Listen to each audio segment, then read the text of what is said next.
Hey friends, if you wish to fix video scheduler internal error on your Windows computer, then please watch this video. I will guide you through the resolutions.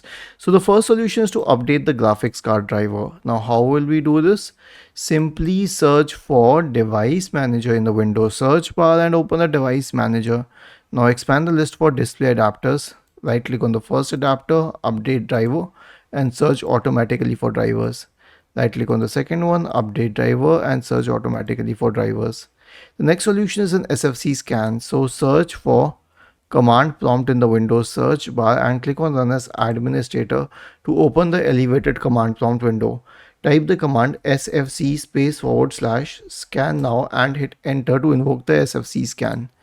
The next solution is a clean boot. So here's what you can do.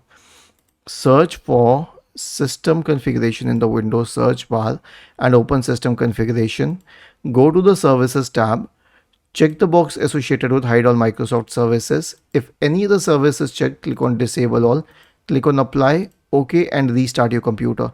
I'll let you know why I suggested clean boot. The reason is that a lot of third-party software products interfere with the graphics card drivers, and that is why it needs to be removed. I mean, this case has to be isolated.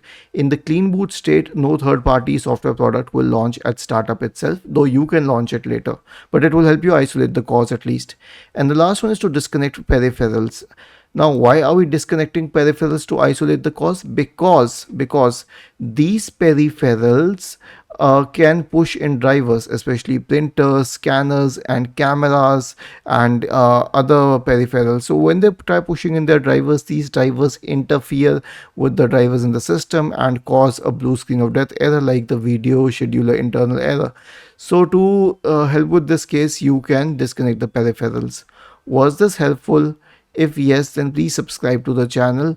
Thank you for watching this video and have a nice day.